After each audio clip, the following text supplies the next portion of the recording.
Ladies and gentlemen, welcome back to the Total Entertainment Podcast. I'm your host, Iann Brennan. Today I have a very special guest, D Cullen. How are you, man? How's it going? Thanks for having me. This is amazing space you've got. Yeah, cheers. Thanks Right, very much. Yeah, it's going really well, yeah. D is a alternative rock artist that I just found out is from Shankill. Yeah. Originally, I'm in Arklow now. In Arklow now? Yeah. What's the music? What's the difference in the music scene like? We haven't been in Arklow that much, so I don't know. Yeah. I used to do a couple of open mics down in Arklow. Ah, no way. Yeah, we did the old ship a couple of times. Oh, yeah, that's a good spot. And then there's the Bridge Hotel do gigs. The Bridge does gigs as well, does it? Yeah. Who ran the gig? Pat, Pat Crow?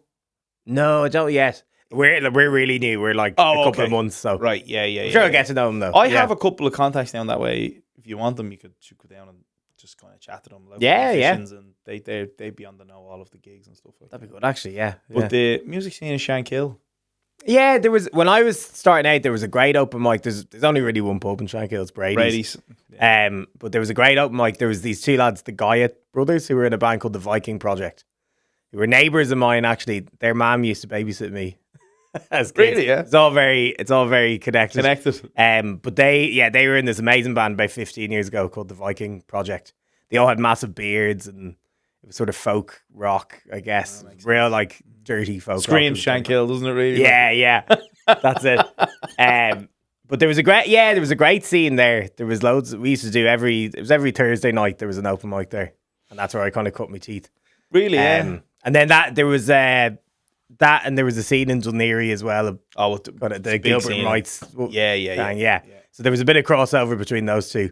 Yeah, I did Volume Records. You've done it as well, haven't you? Yeah. Great spot. Yeah. The lads are lovely in there, aren't they? Yeah, Neil's. Yeah, who runs it? He's amazing. Yeah. Great. Did you do downstairs in the newer venue downstairs? I've done sound for a band there before, so I know the venue. But we played upstairs. We were doing an in-store thing. Yeah, so we did that. We did last year. We did the upstairs one. Yeah, me, Paul the guitarist, and Dell the keyboard player. We did that upstairs last year, and we loved it. Yeah, it was great buzz. That's a great vibe. Yeah, but this year we did Record Store Day, and they're downstairs. Yeah, and we did an acoustic full band. I think I was supposed to do that gig, and then were you? Had another gig. Oh, okay, right. So I couldn't do it, but yeah. So I remember seeing you on the bill. He sent me the lineup. Yeah, it was a nice vibe. Yeah, I was raging. I couldn't make it. Yeah, it was a good vibe. It was nice. It was packed. It was lovely. People listened. We sold a bunch of records. It was lovely. Yeah, it is great. It's great to have a space like that. They're kind of few and far between now. I wish everywhere had a place like that. Yeah. There's not enough of those shut up and listen gigs. I know. The Ruby Sessions is one. Yeah, I'm dying to get in there now. I'm hoping to get in there soon, but just more gigs like that. Yeah, it's a nice thing to have. I played one recently. There's it's Open Up nights. It's a Monday night one in the Landmark. Oh, I did that. Oh, have you done that one? Yeah. We did it 3-4 weeks ago. Oh, deadly! Yeah, I was I might have been the week before you, or 2 weeks before you. Maybe. Yeah. How'd you get on? Really good. Yeah, I did one. I played guitar with the band called Hawk. The band. All right. They did the first one. Is this your sister's band? No, this is it's mates of mine, Richie and Owen, are the two lads. Right. So Dara is in so many bands, it's unbelievable. I don't know where you get the time. I think it's energy. 8 is the latest, Kate. 8? Yeah. In 8 bands? Yeah. Now they're not all active all the time, but they're 8 bands? Yeah. Holy it's too many. It's way too many. Yeah. How many bands is your wife in? She's in most of them with me. She's that's okay. She's up to 5 or 6, I think. Yeah. Say, Jesus Christ. Yeah. Well, it's funny. A lot of the bands are the same lineup, pretty much. Are they? They might have one sub, or all go under one, and you have a mountain of songs. And we probably should. That'd be the smart thing to do. Yeah, because it's like my solo band is the D Cullen one, and Sinead's solo band, who's my wife. It's the same lineup with the same drummer. Me and her and both of them. We just so she has her own band where she sings in as well, does she? Yeah, she does her own solo stuff. But we have it. So she's the bass player in my band, and then I have a different guitar player. Then I'm the guitar player in her band, and we have a different bass player in that one. So there's one sub I between can't the keep two. up with you. This is it's tricky. How many WhatsApp groups you have? Surely it's the one WhatsApp group is you don't have. So sometimes we share a WhatsApp group. Yeah. We've one called Hawk. We've one called D Cullen. It's the same members in every WhatsApp group. It's just we chat this stuff. That's mad. crazy. Yeah. Yeah, no, I don't think I could deal with being in Probably more than one band, really, to be honest. I think, I mean, conventional wisdom would say one band's enough, but You know what, I see. I grew up with the likes of Dave Grohl and Jack White and Josh Homme, who were all doing. They all from Shankill. I wish. Imagine. No, I suppose if your wife was in the band with you, it'd be different, wouldn't it? Because you could do things together. Yeah, that's great. Like we always say, we wouldn't see each other if we didn't play That's music what I mean. together. Yeah, that's what I mean. Like, my wife because we do so much gigging, so it's great that most of the gigs are we're at them. We're both of them together. Yeah, that's cool. Yeah, and he's have no kids. No kids. Yeah, So you fucking the world is your oyster. Yeah. So it's great. So we could do those. Yeah. Like we were in Glasgow this weekend, and How did that go? that was amazing. Yeah. Nice venue. Yeah, it was cool. It was a bowling club, like a converted way. pools club or whatever that sport is. Balls. Balls, yeah. Balls club. Yes, it was cool. It was a cool vibe. It was kind of a weird, like an unconventional venue, but it was cool. Yeah. Really cool. And we have a really nice group of people who come to those gigs in Glasgow now. Oh, really? Yeah. Very nice. So yeah, it was great. It was How do great you do it logistically? Like, do you bring the drums with you? And like, here, we had, so the support band's a good friend of ours. They let us use their backline, which is great. Yeah. And then we brought our own guitars over. Yeah. God, I don't know how I feel about flying with the guitars. I've done it a couple of times, but just we get the seat for them, so we're better sitting off beside them. Yeah. Just so leave they're them not on being yeah, leave them on the floor beside you, like exactly. Yeah. No. Give it a nice, you can give it a nice seat belt and pat it in the back. Yeah. No, I remember I bought a Gibson Les Paul. I bought it in Germany, and we flew it home. When you opened the case, the neck was cracked at the headstock there. But for whatever reason, right, when you buy a Les Paul and it cracks, or any Gibson it cracks, it always cracks at that same spot at the headstock there. Yeah. I don't know why, but they do, right? So I opened the case and I was like, oh, fuck. I was like fuming to save the ball somewhere for this thing, right? And I brought it down to a repair guy. I can't remember who repaired it. I think it was Jerry Hayes, but I can't remember who repaired it. And it felt the same. Yeah. But it wasn't the same. Man. Do you know what I mean? Yeah. Like no matter what, this is not the same guitar. It's so sad, isn't it? It's horrible, And people, my wife just look at me and go, "You're talking about a guitar, like, you sad bastard." And I say, "Yeah, but you don't understand." Yeah. You know what I mean? Like, you don't understand, like, this is the joy. I get joy from this. Yeah. It's funny. I was talking with an uncle of mine, Gary, who plays the guitar as well. And I'm of this belief that, right, I think having lots of multiple guitars as a rider is important. I think when I pick up a certain guitar, I just play it, just something happens. Yeah. Do you know what I mean? When I pick up a new guitar, something just happens and I just write something. Yeah. I think, there's so many great stories of other people. Like Noel Gallagher always has those great stories of what was the one he wrote Slide Away on Johnny Marr's guitar. Johnny Marr's guitar, yeah. Where it's just the first thing that happened was the Slide Away riff. But that happens. Yeah. That's ever happened to you? Yeah, definitely. And new instruments always kind of, whether it's, I don't know if it's magic or if it's just, I don't know what it is. It's weird. Maybe it's just that the neck is a certain way and you put your hand in a different position, and I don't know. I don't know what the science is behind it, but I just know it happens. Yeah. Like, I know there's one song on this record called "If I Lost You Again and Again," and it's an acoustic type track. But I bought this one out of the music outlet in Swords, and I brought it home, and it was the first thing I played was this song.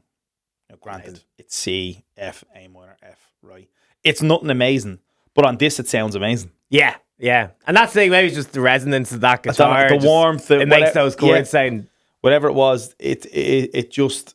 And I played it and I was like, oh my God. So I wrote the first verse and the chorus then in the space of 40 minutes of having the guitar back at home. 40 minutes later, half of that song was written. Yeah. I was going, if I hadn't have bought this, that song wouldn't have happened. It's amazing, isn't it? It's crazy, isn't it? Another thing I find is playing instruments you don't know how to play. That's always good. Yeah. I had we got married recently, me and Sinead, a couple of months ago, and my brother. Thank you very much. My brother got us a lyre, a little. Oh yeah, I know the mini harp. Yeah, thing, yeah. And because it was a cool wedding gift because it's a bit of an out-there wedding gift. But the first time we played it, you're kind of figuring out how the tuning works and how to get your hand around the thing. And the first thing I played was like, that's a song.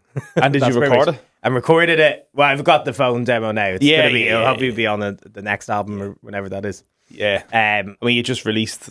Yeah. So it'll be down the line. But it's amazing. Literally, the first thing that happened was kind of just checking where the notes are in the tune, and you kind of stumble upon this riff. It's amazing. Just if you kind of put your brain in a different atmosphere. Yeah, things you get out of it. I'm a bit. Is autistic the right word? I'm a bit something with when I'm writing the songs. I'm a bit definitely extremely one end of a spectrum. Okay, yeah. When it comes comes to to hyper writing focus music. thing, you kind of go into. I obsess. Yeah, Like I am a reasonably normal bloke, but I am extremely autistic when it comes to certain things. I'm serious, and it probably doesn't make any sense what I'm saying. But when I'm writing music, right, I can't think about anything else other than that song. Yeah. Until it's finished, right? And even when it's finished, I can't stop thinking about it until it's recorded. Yeah. And then once it's recorded, it just leaves. I don't ever think about it ever again. I'm sure you have that thing where you'll be talking to someone you're at dinner or whatever, and your brain is just Constantly. you look like you're listening. Constantly. And you look like you're in the conversation, but you're actually going, that A minor is not right there. Oh, absolutely. Or Yeah, gotta get an organ on that part. Yeah, we whatever, went out for a dinner and drinks, myself and the wife, a couple of weeks ago. And we were just down the local pub in Swords, and the band was on in the corner. And two-piece lads, can't remember, good lads, and they're playing a wrong chord in a song, right? Oh, yeah. I'm sitting there, and it was in All These Things That I've Done by the Killers. Okay. Right? Yeah. So he kept going, because your man Dave Cuning, he always tunes down, right? So the song is an F sharp, but it's actually he plays it in G, open chords, right? Yeah. So you know the part, and it's the only part in the song when it goes to the A minor.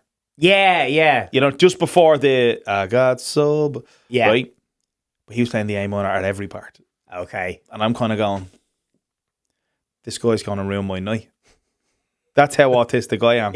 I can't even go for a nice dinner and enjoy it with my lovely wife because I'm sitting here, cannot help. She's talking about something, and I'm going, yeah. This fella's driving me insane here, like, you know what I mean? And I'm getting, you know what I mean? It just kind of, but I'm weird with things like that. Like, as I said, even when I'm writing, I'm just kind of in such a zone that I obsess over it. But once it's recorded and it's done, it just leaves my mind. Yeah, you can move on. And especially when it's released, it's like it's for other people now. Oh, yeah. 'Cause it's yours, it's your baby for so long, and then it's out in the world. It's kind of. I don't think I've listened to this record since it came out. Yeah. And so we first released this in Well, you listen to it so much when you're mixing and all that. my That's God. it. So. Oh my God. And you're writing it. Yeah. So you've played and you're gigging it, right? Yeah. So you've played these songs, recorded these songs. These songs I will never ever forget ever the rest of my life. But I don't ever want to hear them ever again. Yeah. It's nuts, isn't it? That's normal. Now imagine doing that on a scale of a Wonderwall. I know, yeah. Must be insane. And that's worse because you have to hear it everywhere because every busker's playing it. Oh, every pub you go to, it's going to come in. I remember going to see Noel in was it Malahide? And he says, oh, he's at that gig as well. Well, yeah. And he says something along those, somewhere right now, there's a lad in a queue like butchering this next song. Somewhere on the planet right now, you know. Are you a big Oasis fan? Yeah. Did you go see them this year? Yeah. I was at the first gig in Cardiff, first gig back. Oh, amazing. Oh, unreal. Like, because no one knew the set. Yeah. So you got the kind of. So we got the whole surprise element. Now fucking sitting up in the gods, but it was just. It didn't really matter, yeah. Monumental. Yeah. Monumental. We went to America the roof was on the stadium. Oh, I saw that. And the Principality. So that's kind of cool, actually. It kind of contains the sound. Incredible, yeah. We went in the States because we couldn't get tickets in Dublin. That's right. I've seen on your Instagram you went to the States. But me and Sinead, we lived in New York a few years ago. Right. And we got married this year, so we thought we'd do a little trip. We were kind of thinking we'll do a trip to New York, see the old sites. We got engaged in New York as well. So lovely, right? So we did, the caveat was we did 5 days of romantic stuff. And but I'm going for we got 1 day of Oasis, yeah. And it was great. And also with America, they got rid of the dynamic pricing thing. Yeah. So it was really cheap. You see, I think our flights and tickets were about the same as one ticket. Oh, I paid like nearly nearly 600 quid for each ticket. But you know what? For Dublin, like I don't care. I always said to my missus, right, I said, listen, love, I have about $4,000 put by for if they ever get back together. Do you know what I mean? Yeah. Oasis have been here long before you, and after you, they will be here as well for me, right? So it's just kind of like money's no object when it comes to me going to see that band. It's a once in a lifetime thing, is on this tour. Even if they do another, there's no way they're not doing it. There's no way that you know what? With the Stone Roses, when they come back, I got the sense it was a cash grab, 3-4 year job. Get the few bob and go. Yeah, got that sense. I don't think Noel Gallagher's that type. No, this feels different. It feels different. Feels different. Yeah. It's the biggest comeback since Jesus Christ. It's absolutely unbelievable. Yeah. The only band I think that could realistically get back together and be bigger is probably ABBA. Yeah. Yeah. I'm not sure I can think of anyone else who could really do it. Yeah, with all the members still alive and everything. Yeah. Obviously, there's like if the Beatles were still going, but fucking hell, it's going to be different. Was absolutely. Yeah. But I mean, just it was just. Did you see the Argentina videos? Yeah, it looks insane. Oh my God, yeah, absolutely. Like I mean, there's lads busking half a mile from the stadium. Yeah, and the crowds are all just singing. It's just wild. It's amazing. It's wild, isn't it? The thing I'm loving the most actually is Bonehead's Instagram. It's great. He just looks so chuffed the whole time. It's brilliant. It's great. The moment they walked on stage in Cardiff, and even still up to just before that gig, nobody knew the lineup. Yeah, that was the thing. Like, it was all rumors, and so it was like Andy Bell and Gemma Archer were pictured with them, but like pictured going into a studio as was Bonehead. So you kind of knew, but you didn't. There could have been any pictures from anywhere. Like for ages, there was all this talk of who's the drummer going to be, and Joey Walker. But there was loads of rumors it was going to be Zach Starkey. There was loads of rumors it was going to be this person, that person. And excuse me, no one knew. Yeah, It was just the whole thing of leading back up to it was just like, who's going to walk on the stage here? Like, Oasis are going to have 3 guitarists on the stage here. This is Foo Fighters level of sound, like, you know. And I state it right now, and it should be right because of the technology that's around now and how good the pedals are and how good the amps are these days or whatever it is, right? They never sounded better. Yeah. They're a band who they really utilize the 3 guitars well. 100%. Because it's always been a wall. And Noel was always doing 100 overdubs on every But track. I mean, that gig though, like Noel's guitar sounded, oh my God. But you know what? The more, it's funny, my uncle pointed this out to me. The more I go back, and Ronan, the drummer in our band, pointed it out, the more I go back and watch the clips, the more it could have been better. Right? Yeah. So if you look at Cigarettes and Alcohol, Noel's not doing the that's not in it. That's not in it at all. Yeah. How? There's 3 guitars. How's nobody doing that? Like, you know, fob it off the game or whatever. Right? Yeah, totally. I guess, although the crowd are singing it, so you're nearly getting. Yeah, no, probably. But I mean, like, it's come here. When you're in the moment, ultimately, it doesn't matter. Yeah, right. It doesn't. No one is going there for how good they want the Oasis to be. They're going there for pure, because it's a moment in history. It's a time. Oasis are probably the last generational band. Yeah.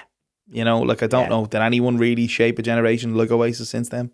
That's it, yeah. And subsequent generations. I feel like they're still doing it, yeah. But as I say to everyone who's been in here, like, if you're 15 years of age now and you're playing the guitar, who are you looking up to and going, oh, I'd love to do that? Well, it's interesting. My kind of day job is teaching guitar. Oh, right, okay. So I kind of get it. It's great in a way because you get to see what young people are into. And I'm always shocked when I see kind of 13, 14, 15-year-olds who are into rock. The bands they love are the bands I loved as a kid. Yeah. There's been no one else. Which Foo Fighters, Nirvana, Oasis, Green Day are still a massive one. Chili Peppers. Monkeys? Arctic Monkeys, yeah. And Arctic Monkeys are maybe the last generation of proper like rock band. Like. Yeah. But it's amazing. There's a few kind of more maybe some pop punky bands like 21 Pilots, people like Fall Out Boy. But that's a different thing, I feel like. Yeah, you're not exactly using them as inspiration to play the guitar though. They're more like, I always think of them as more, they're like gateway bands. Yeah, Yeah, Yeah, they're the like ones. They're accessible. They're really they're fun, they're easy to listen to. and they've got drums and guitars and stuff. And then you kind of look at their inspirations, and then you kind of get the real Yeah, rock and roll. yeah. stuff. I think you've nailed that there. Yeah, I Yeah. think you're right.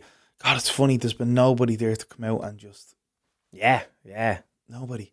Like I remember listening to the first 3 Kasabian albums, you know, and going, "What is this?" Like I remember hearing Clubfoot for the first time and going, "Fuck, this is huge!" Like, you know. Yeah. But yeah, I thought Kasabian were going to go on to do that whole thing, but I think they didn't. I think the 4th album kind of let them down a little bit. It's a funny thing that generation of bands, they all started so well, but I think a lot of them, Like they're 2004. Kings of Leon was 2004. That and first album's- Killers were at the same time, and Yeah, and they re-released the first album, didn't they? oh yeah, I think so. Yeah. It's funny. They actually, as far as I know, someone will correct me here, I've no doubt, but I think they released the first album with Mr. Brightside first as the single, and it didn't do well. There you go. And then they released it with Somebody Told Me, Yeah, and it took off. But then Mr. Brightside is the biggest yeah, song, you know. Great live band. yeah. There you go. I mean, they're probably the one. They're like the defining band of that era, I think. Do you think so? Yeah, Of that- the yeah, one they've yeah. kind of kept it up. Maybe them and Kings of Leon in terms of like staying. Although I don't know, Killers have like the fact they're still a Yeah. stadium band, and Oh yeah. Like there's a Killers lot are- of great bands like Kasabian and. Oh yeah, but they were never. I was always a fan of like Franz Ferdinand and Oh Razorlight yeah. and stuff. Yeah, I But love all that. I think the Killers are the one who kind of kept it up Yeah. in the way. do you I know? mean, I don't love all the stuff from the Killers. Like I like the first 2-3 albums. Yeah. I really liked. I have a thing um, with the Killers. I feel like they got about 5% worse every album. Just a small bit worse. A little but bit it's like worse, the first yeah. album is Yeah. pretty perfect. Oh my god! Second album's close to perfect. The first album might be one of the best debut albums ever. Yeah. Like I think so, yeah. Like it's absolutely That run of that flawless. first 5 tracks where it's just every single one of them is a smash. But then you get to glamorous indie rock and roll, and you go, Jesus Christ, Yeah. this is amazing. Yeah. You know? And Andy, you're a star, and On Top, and Midnight Show, and amazing. Yeah. it's just brilliant. You know, but like believe me, Natalie and all is great. Like, you know, it's a great album. Yeah.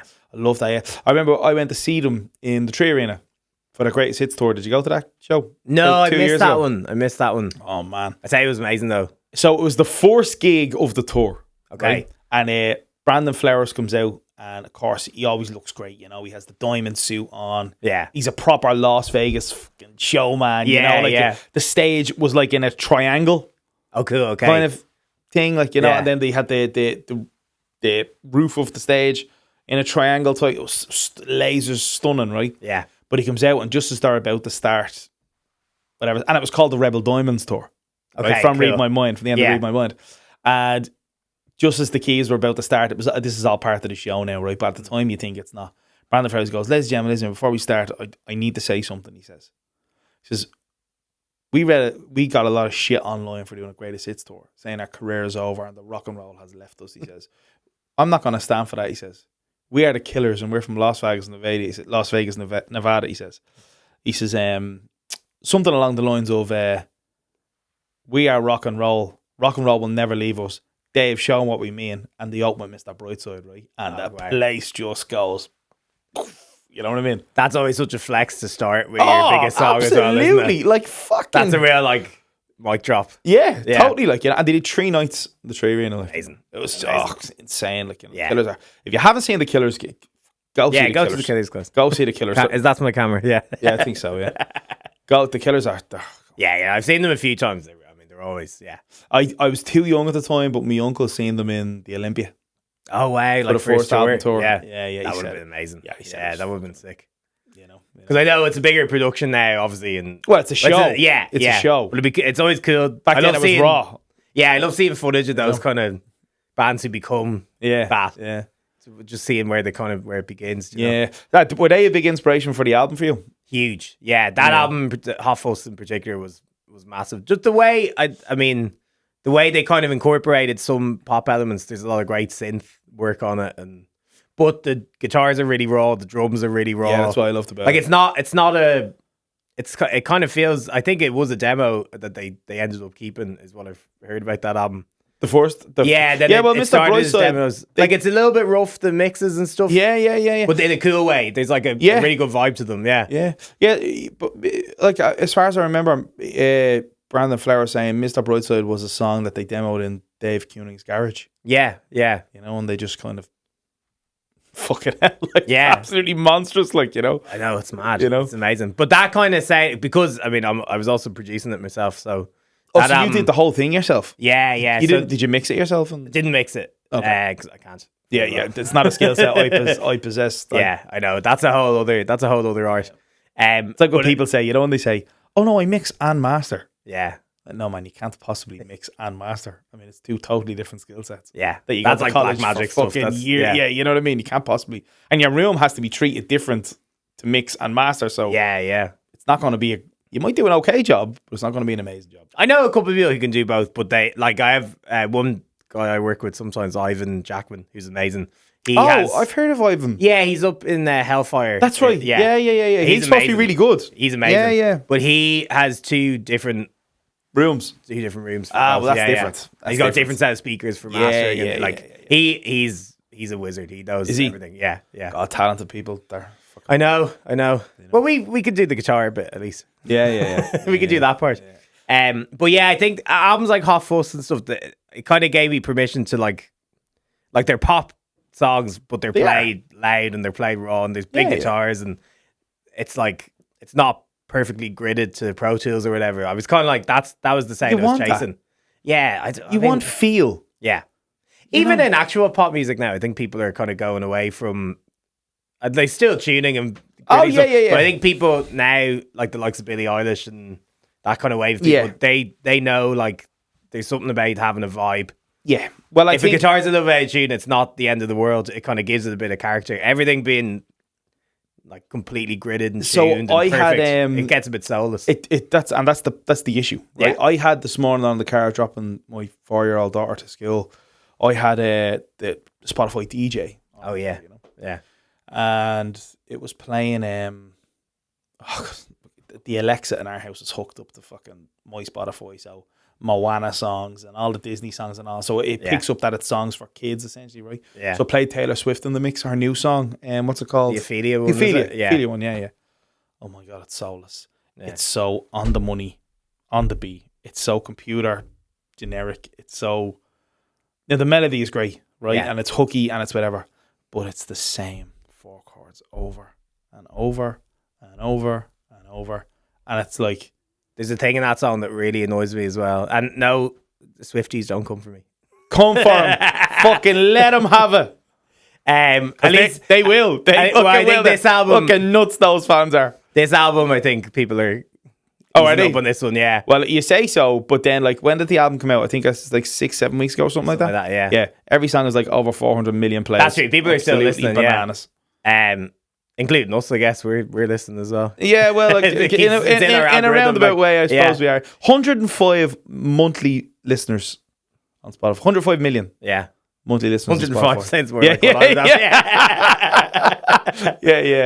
But there's a thing in that song that annoys me so much. There's an extra bar. It's like five beats? bars or 5.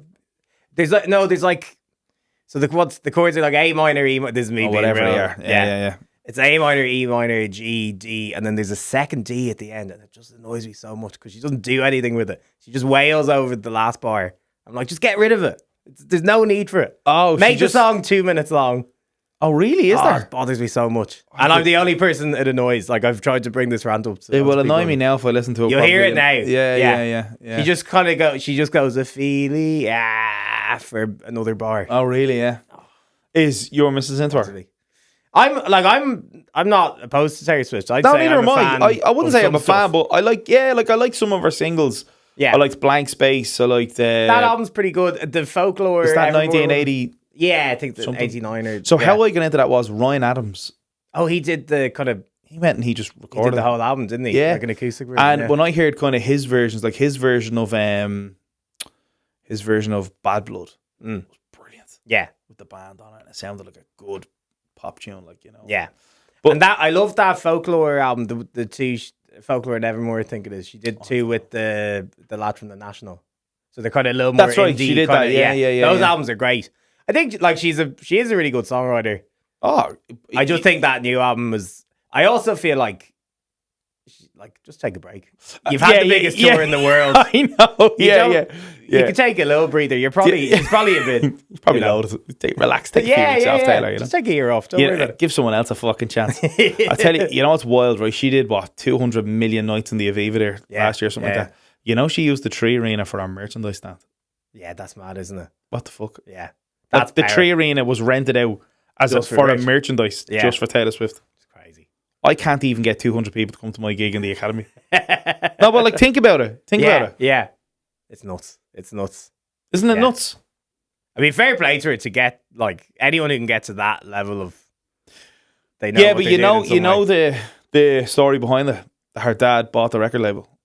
I have heard that now. Yeah. I still think, though, do you know what? This maybe is controversial, but I still think to sustain something like that, you have to have something.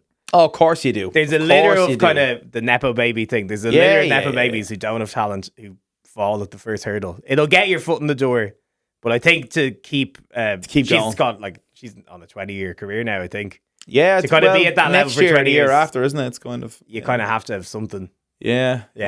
And you know what? And she's progressed as an artist, hasn't she? Like, it's nothing's the same. Yeah.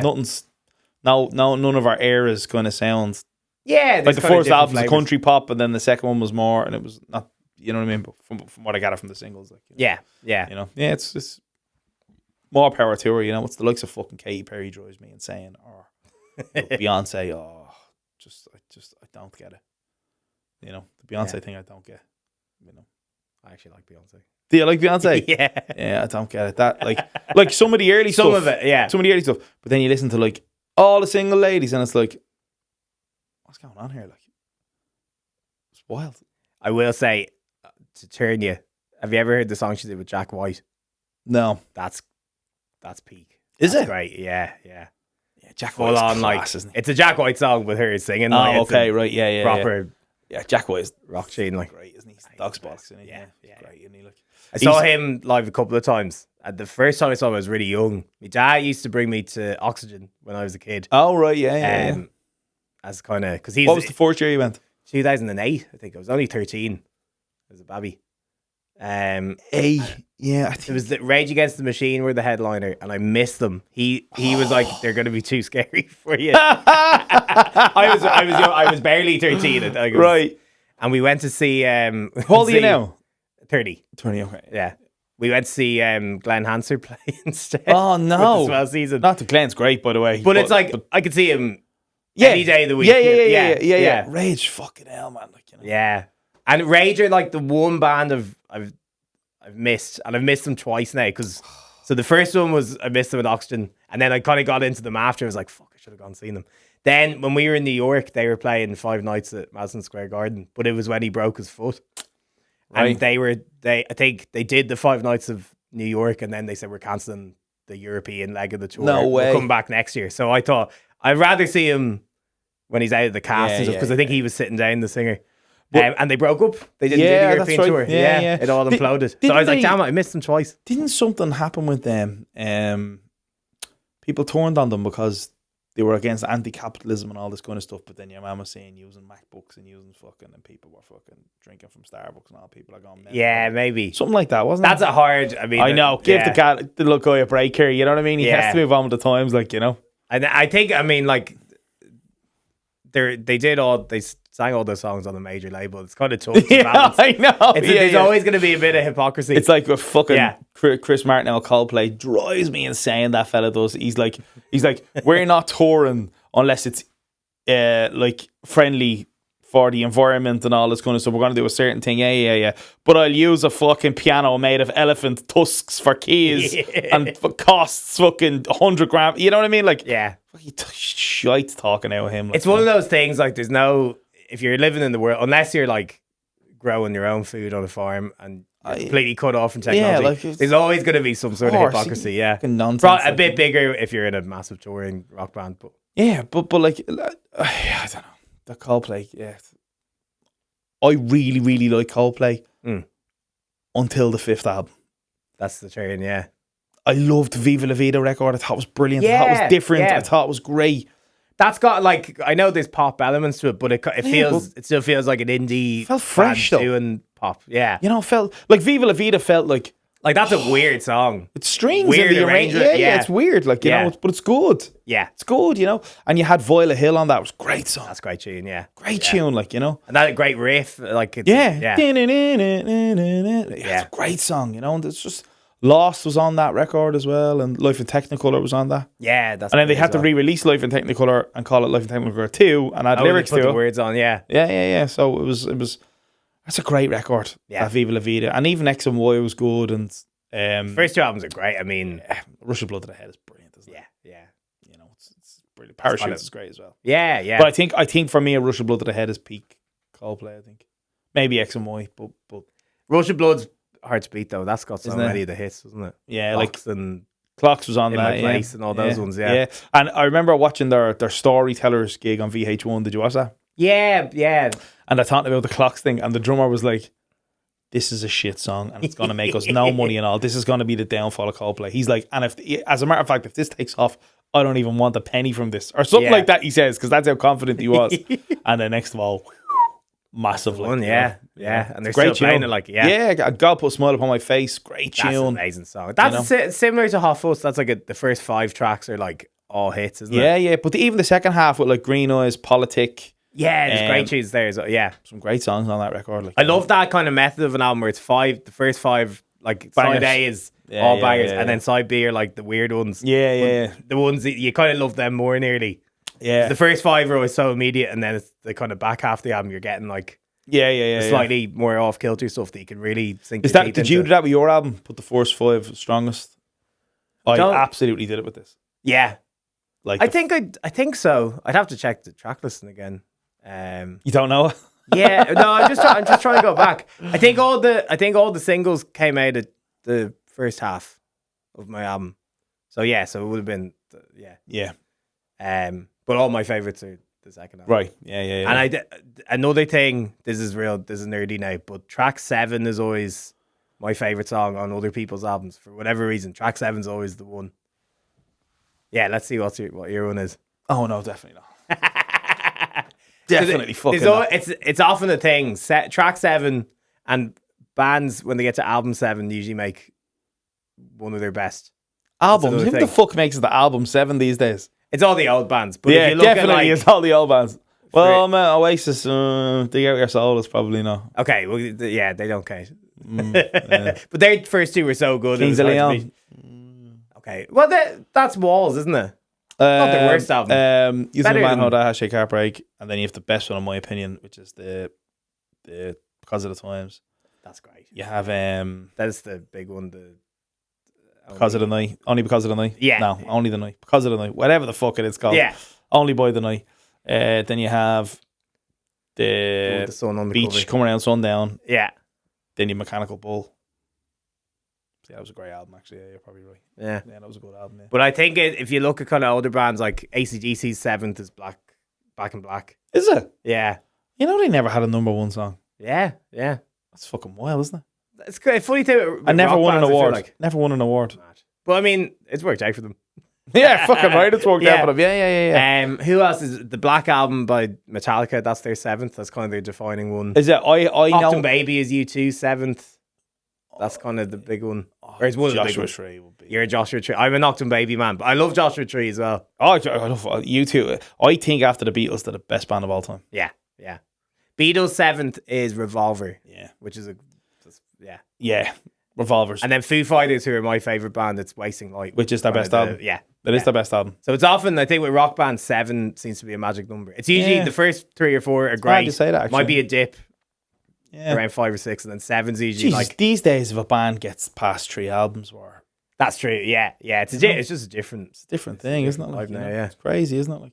Like 3 albums is a huge ask of an artist. Yeah. Like I released this in 2020. The world fell apart. Yeah. Took it. We ended up removing it. And then what happened was a label got in touch then and said that they wanted to sign me. So we flew to Hamburg, signed a deal. We took this album offline. Yeah. And did another hard launch at the end of 2023. A re-release. Yeah. Re-release 2023 with the single again, with a video with a bit more clout behind it. Yeah. And still did fucking nothing. But we did it. And but yeah, but I wrote this. I'm doing my second album now. This is like 5 years ago I released this. Mad, isn't It's it? it's such a toll. Yeah. It's such a creative, exhausting thing to do, is to write an album. Yeah. You know? Yeah.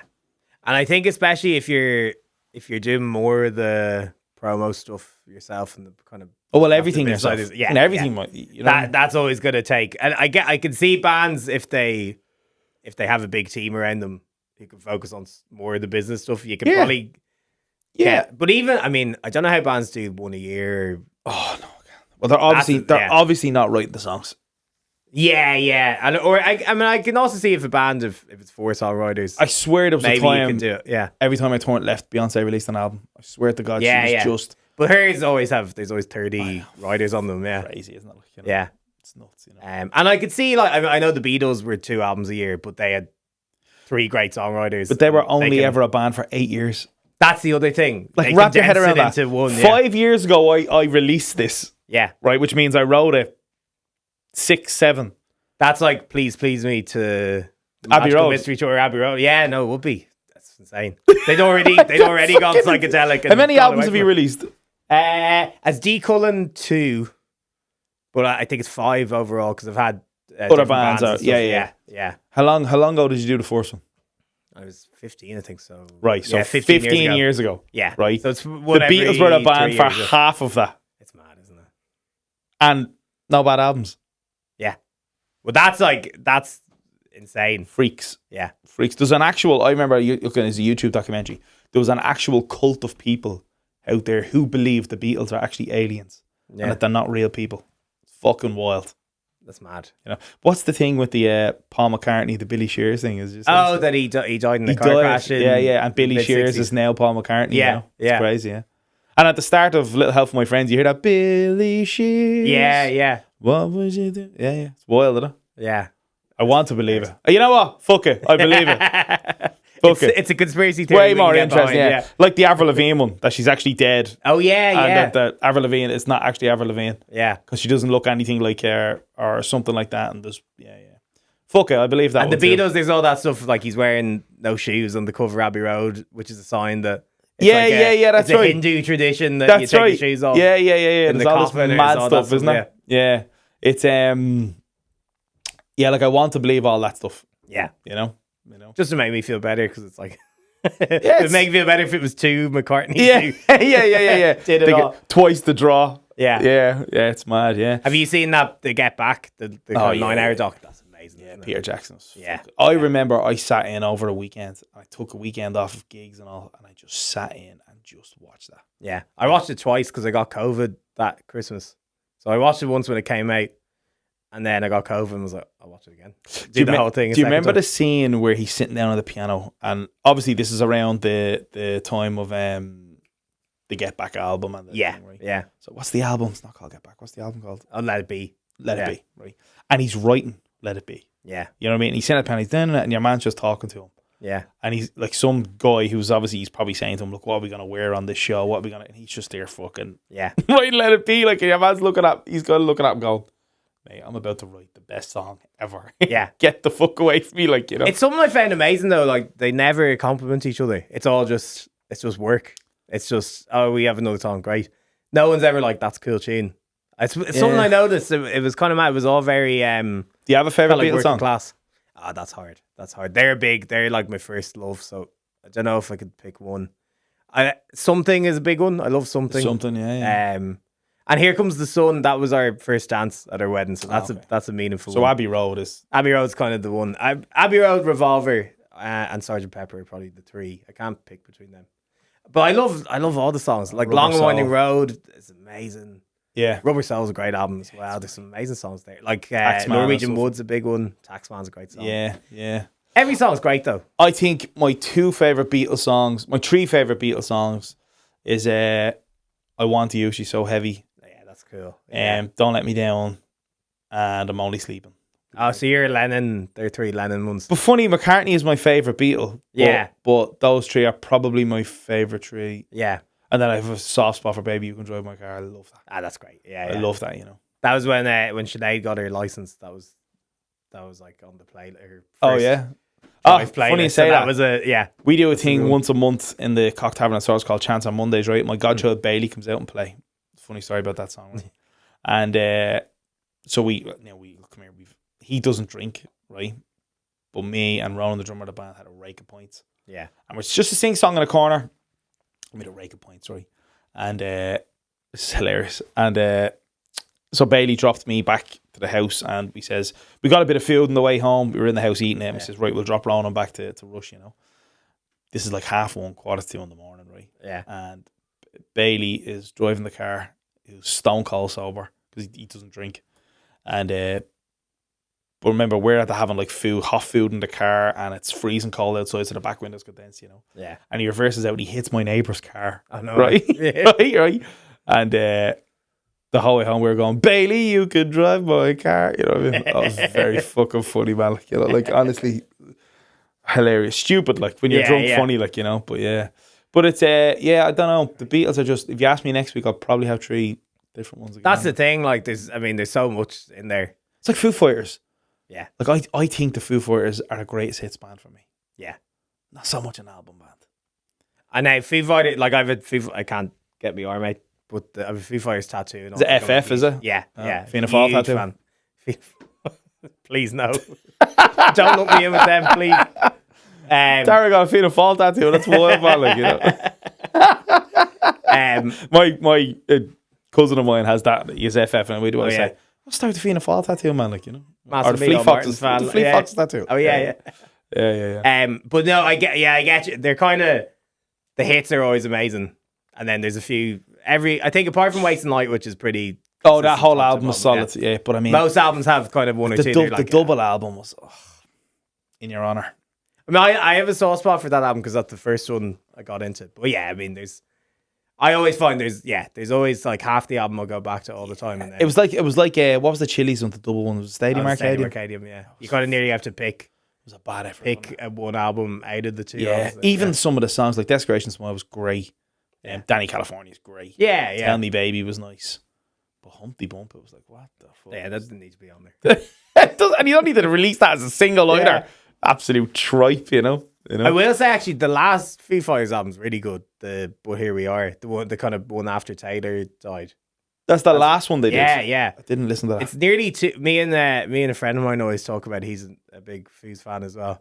It's nearly too good because the other way, every band has a decline at some point, and you can kind of relax with them a bit. It's like I don't have to keep up.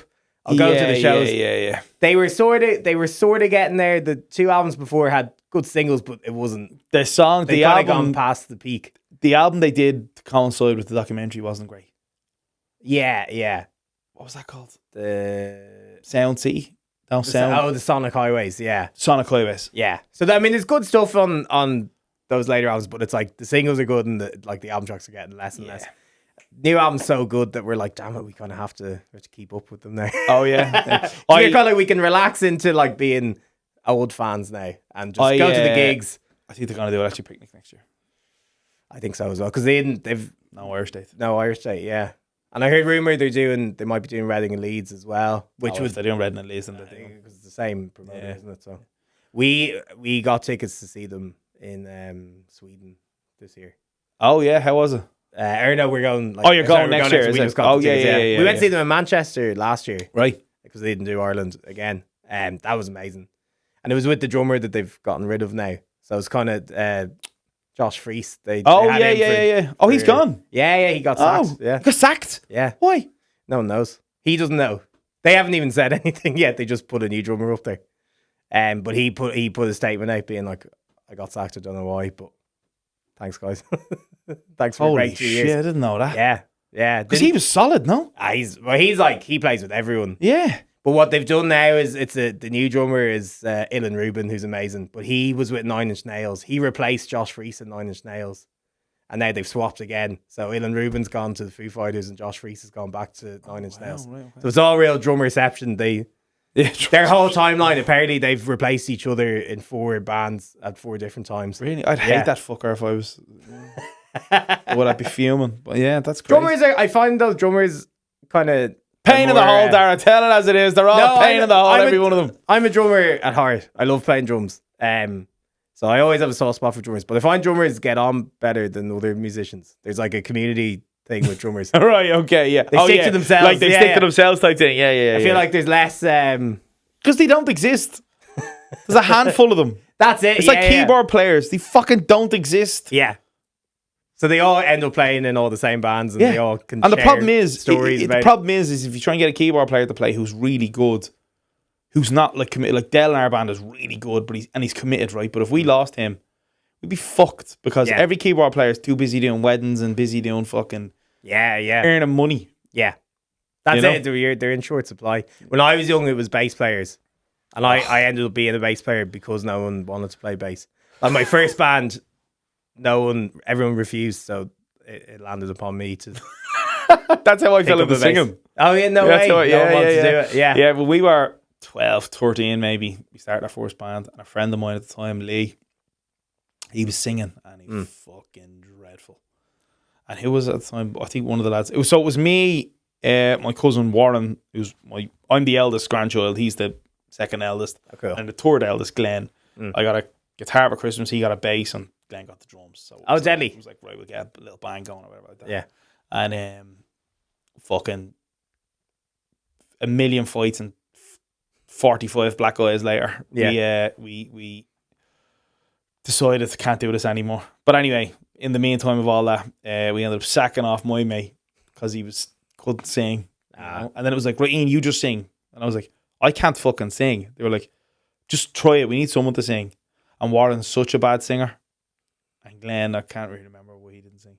But it just kind of fell on me. And then from that then, that's how it started, just kind of grew into it, and then went and did Bill Canto singing lessons. And then, just kind of every band I've been in then, since I've been 12, I've just been the fucking singer. Yeah, just kind of by default, yeah. That's mad. I was never the singer until my late teens.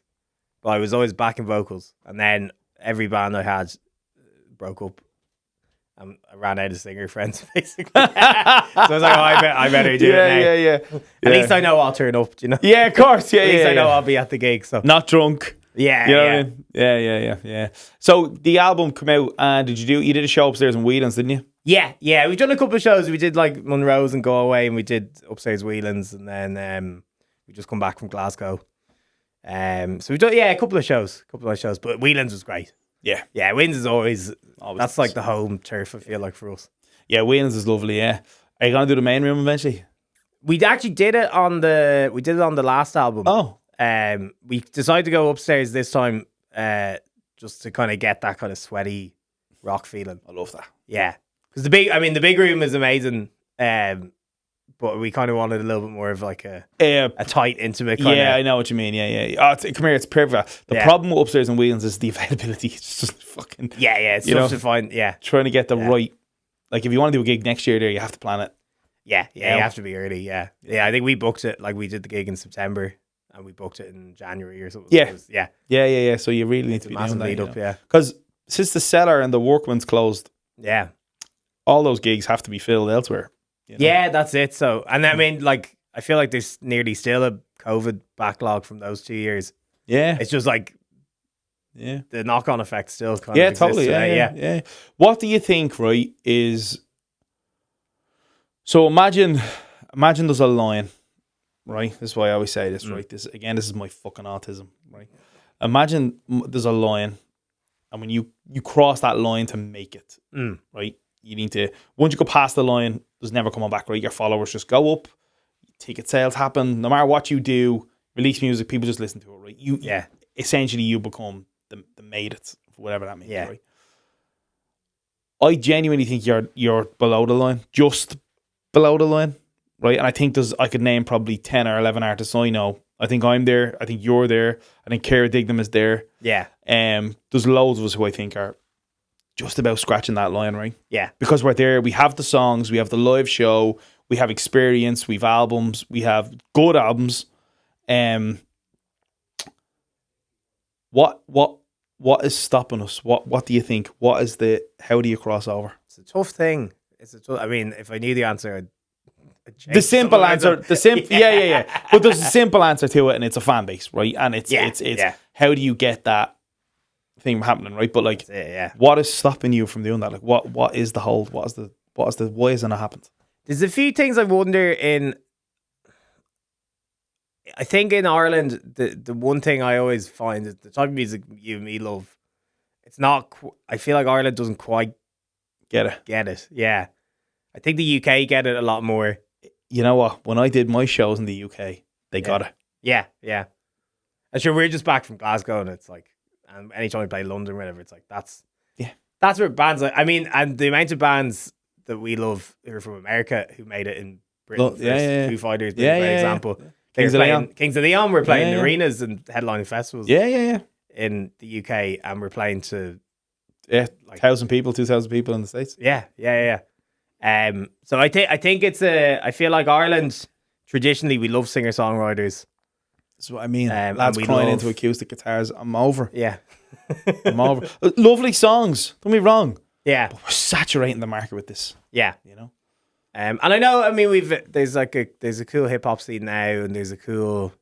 The hip hop scene is massive, isn't it? Yeah. There's some really great stuff going on. Yeah. But I think with rock, one thing I sometimes wonder about my own stuff is I feel like I've kind of one foot in singer-songwriter and one foot in rock band. And I sometimes wonder I might be too rock for the singer-songwriter lovers. I might be too singer-songwriter for the rock lovers. So it's kind of trying to find that balance. And a lot of the bands I love that I feel like I'd sound like I think had similar issues. I'd be a big fan of bands like Jellyfish, Fountains of Wayne, Ben Folds. Like Bears Den? Yeah, Bears Den are great. Yeah. And I think they're bands that maybe they kind of had to take their time finding a fan base slowly. Yeah. It's not like come here. These people that are in the music industry that think it's going to happen overnight for them, like it doesn't happen. It's a slow grind, and it's a grind you need. Even the ones you think it's happening overnight. Oh, it doesn't. It's not. Sabrina Carpenter's out like 10 years. She's on her 6th album or something. Yeah. Fucking wild. Yeah. Wild. No, or like the Chapel Rowan, who's great. I love Chapel Rowan, but that Pink Pony Club. Oh, that came out. It's like 2019 or 2020 something like came that, out.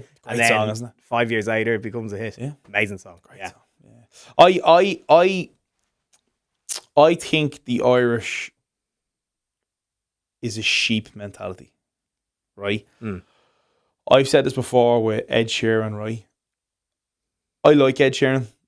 I think he has some great songs. I wouldn't say I'm a fan. It's not a lot of his stuff. It's not for me. Like but I guess you can appreciate. Yeah, he's obviously a great songwriter. He's and he seems like a really nice guy. But I don't believe he has enough fans. Okay, well, obviously he does, but I mean, like, you know what I mean? Like, when he does Croke Park 3 nights in a row, right? At least 40% of those ticket sales are just people going with their mates because... I'll prove your point. I had tickets to the Croke Park one, and I don't own one Ed Sheeran album. Right? I didn't end up going in the end because I had another gig that I had to play. But me and Sinead were like, we'll go. We'll see what the fuss is. We'll see why, like, but that's what I mean. Stadiums, yeah.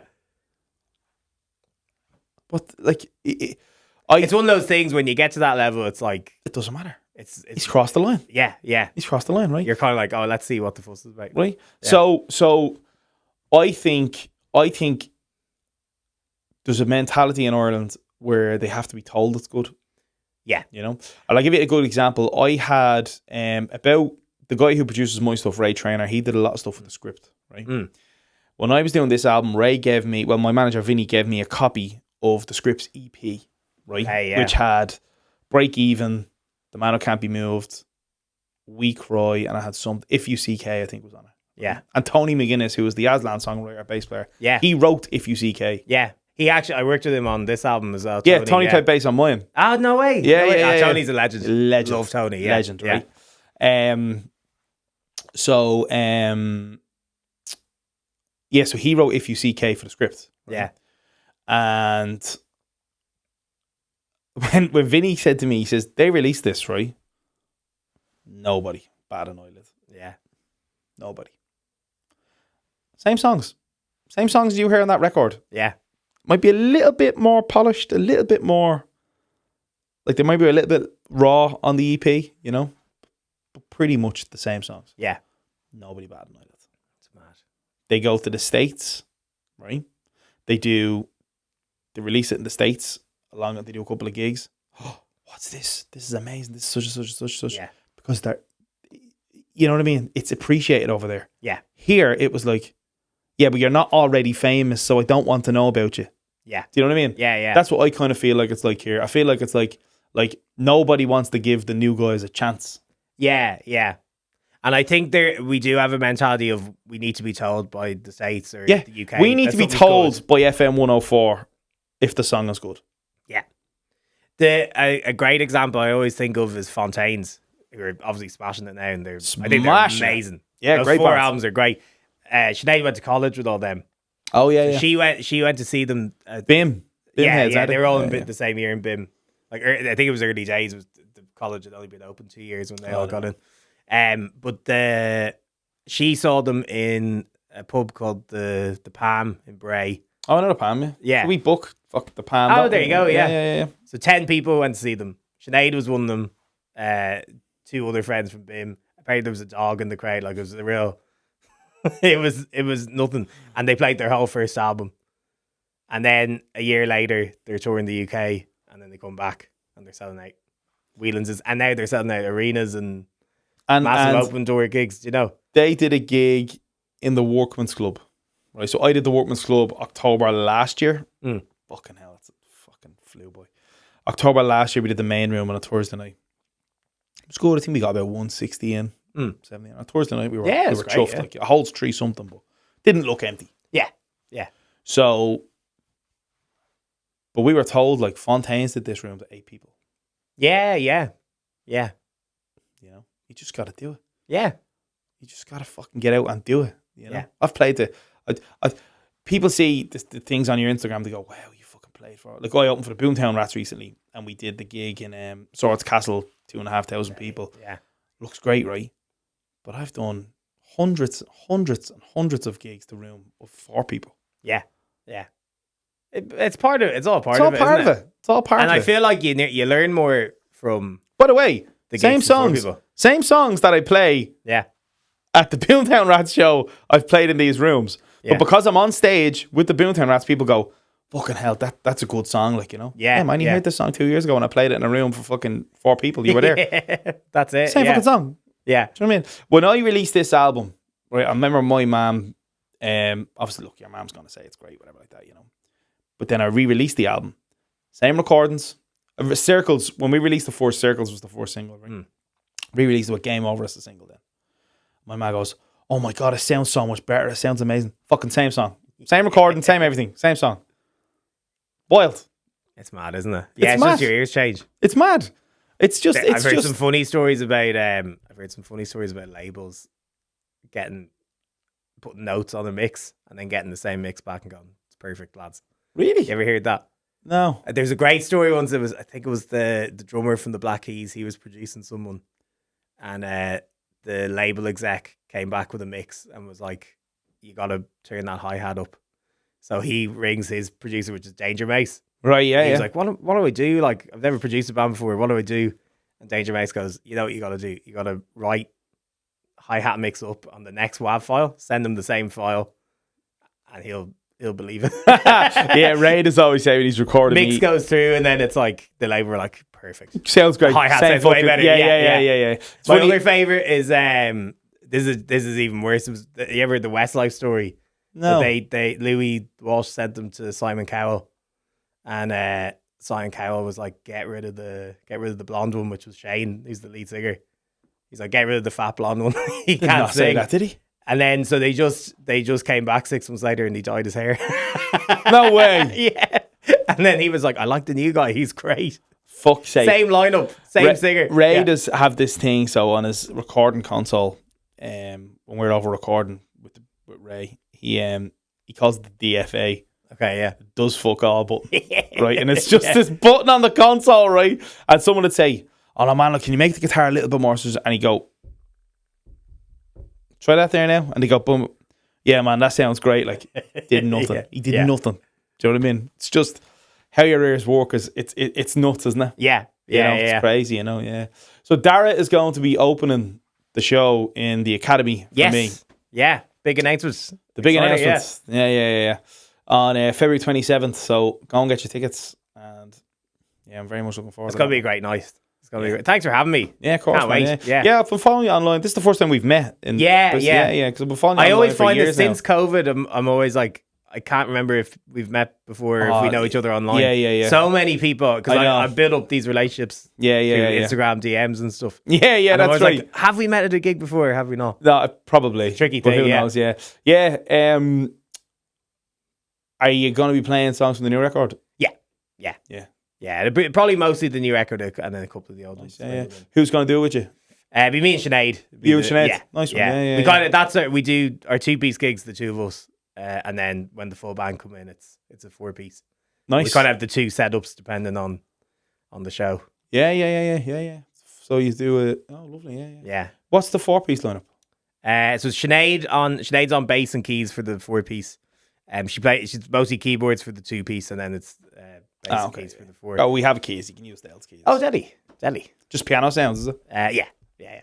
And then I'm on guitar, a little bit of keys as well on a couple of songs, and then my mate Connor, who I've been playing with since we were in school together. So since we were about 13, 14, we were kind of in rival bands, or I wasn't in the band at the time, but he was in, like, we sort of used to compete for slots in the school pantos and stuff. How rock and roll!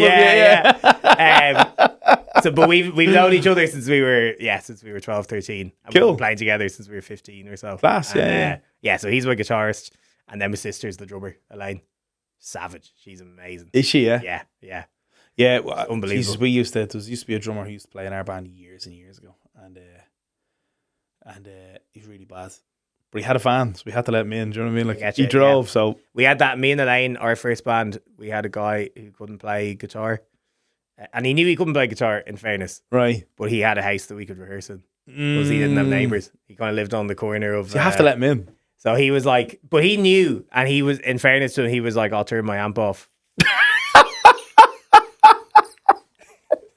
So he was like, "I'm happy to just be in the band." Turn the amp off. He was like, I just want to be in the band. And we had a great time. He was brilliant. And he looked great. He had a great look. That's so sad, isn't it? It's so sad, isn't it? It's like, oh man, you know what?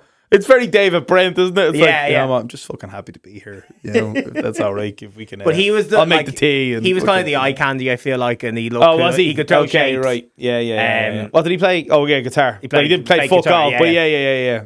We had some funny ones. That was our band in, like, we were in primary school. We were like we started when we were 8 or 9, and we'd broken up by 12. Like, it was devastating. But we had a great time. But we had loads of members come through. We had a guy who pretended he could play guitar, but he was always mysteriously sick anytime we rehearsed. And then one time we did manage to get him to a rehearsal, and he turned up with a clarinet, and he was like, "My mum broke my guitar, so can I play the clarinet instead?" And we knew he was going to do it. Right. We knew he was going to do it, so we stuck a guitar in the back of the car, and we were like, "We have one for you." Yeah. He's sick, was he? Yeah, of course he couldn't. Yeah. Poor fella. I actually feel really bad now. I'll tell you what, the music industry is fucking wild, isn't it? Some of the people you meet is like some of the stories, like, you couldn't tell because no one would believe you. Yeah. You know what I mean? It's fucking nuts, like, you know.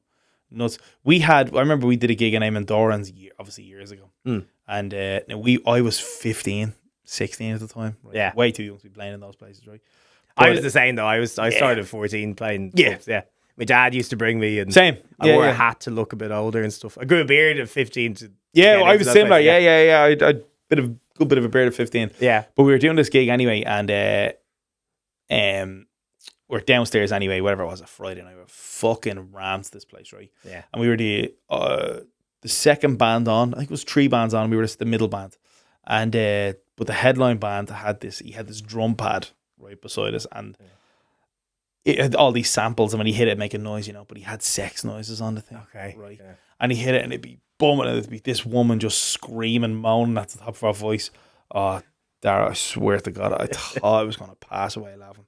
Like, and you're just kind of going, this can't be real. Yeah. You know, like, there's no one listening to this going, this song needs this. Yeah. Like, there must be a point where you go, put the cocaine down, Leave it alone and stop it. You know? Yeah. It's fucking nuts. Like, honestly, the music industry's wild, isn't it? Yeah. Imagine being an accountant. I know.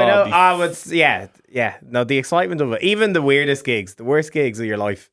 Oh, You dine out on those stories forever, do you know? come here. I've had some of the best times in my life going down and playing to a room of 12 people Yeah. in Cork. Yeah, that's it. If it's a good 12, Yeah. was it quality over quantity? Like, Yeah. if the 12 really enjoy it. I play gigs to people, I've played gigs to hundreds of people who couldn't give a shit. Yeah, you know? yeah. But if you get like 20 people who love the give music, the shit. yeah. Brilliant. That's better. Yeah. You know, that's better. Yeah, I That's think it, so. yeah. Yeah.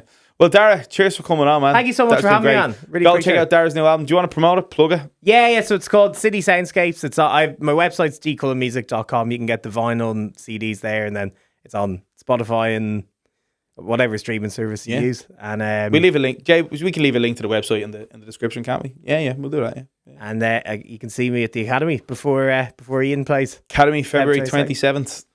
Go get your tickets. And yeah. See you next week. Amazing. Thank you.